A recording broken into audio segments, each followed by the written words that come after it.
মই কংগ্ৰেছৰ মিয়া পাৰ্টি বুলি কথাটো কোৱা নাই। মই এই কথাটো কৈছোঁ, কংগ্ৰেছে চৰকাৰ বনাব খুজিলে আপাৰ আসামত কাম কৰিব লাগিব, বৰাকবেলিত কাম কৰিব লাগিব, ডিমা হাছাও কাৰ্বি আংলঙত কাম কৰিব লাগে, আপোনাৰ BTDত কাম কৰিব লাগে। সেইবিলাকত কংগ্ৰেছৰ কোনো মিটিং দেখা পোৱা নাযায়।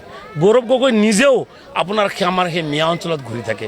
কংগ্ৰেছৰ সকলো লিডাৰ মাত্ৰ মিয়া ভিতৰ কাৰণে বেহোচ হৈ কাম কৰি আছে। গতিকে মিয়া অঞ্চলত চিট আছে আপোনাৰ 22খন চিট আমি কাম কৰি আছোঁ। মৌলানা বদৰুদ্দিন আজমল সাহেবৰ দলে কাম কৰি আছে। আমি ইয়াতে জিকিম। তেখেতসকলে ইয়াতে কষ্ট কৰি মিছা মিছা সময়টো নষ্ট নকৰি আপাৰ আসামৰ ফালে বিভিন্ন অঞ্চলত কাম কৰক। মই এইটো কথা কৈছোঁ। আৰু বিশেষকৈ যেনেকৈ ইহঁতে মিয়া অঞ্চলত ঘূৰি আছে, সেইকাৰণে কৈছোঁ যে কংগ্ৰেছটোৱে বৰ্তমান মিয়া পাৰ্টিটোৰ নিচিনা হৈ গৈছে। মিয়া পাৰ্টি বুলি ক'ব পাৰি। এইকাৰণে ক'ব পাৰি দৰং জিলাৰ 3খন সমষ্টি, চিপাঝাৰ সমষ্টি আছে, আপোনাৰ মঙলদৈ সমষ্টি, তাতে কাম নকৰে। আপোনাৰ কংগ্ৰেছে যিমান কাম কৰে দলকা সমষ্টিত মিয়া অঞ্চলত কাম কৰে। সেইকাৰণে কৈছোঁ যে মাননীয় মুখ্যমন্ত্ৰীয়ে সুযোগ দি আছে যে কংগ্ৰেছটো মিয়া পাৰ্টি বুলি হেৰি কৰিবৰ কাৰণে, স্বীকৃত কৰিবৰ কাৰণে।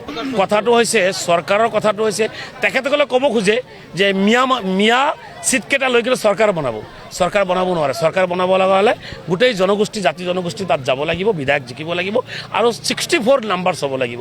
কিন্তু সেই নাম্বাৰছ কংগ্ৰেছৰ হাতত আমি দেখা নাই। গতিকে আমি আশীৰ্বাদ কৰোঁ, আমাৰ দোৱা আছে, আৰু কংগ্ৰেছে বেলেগ বেলেগ জেগাৰ পৰা লৈ আহক। আমি UDFে এই আপোনাৰ 22খন চিট যদি আমি পাই যাওঁ, আমি চৰকাৰ বনোৱাৰ ক্ষেত্ৰত আমি কোনোদিন সাম্প্ৰদায়িক বিজেপিক ছাপোৰ্ট নকৰোঁ। আমি কংগ্ৰেছকে ছাপোৰ্ট কৰিম। অসুবিধা কি আছে? তেখেতসকলে আগতে যাওকচোন সেই অঞ্চলত চৰকাৰ বনাবলৈ কষ্ট কৰিব লাগে, কষ্ট কৰা নাই।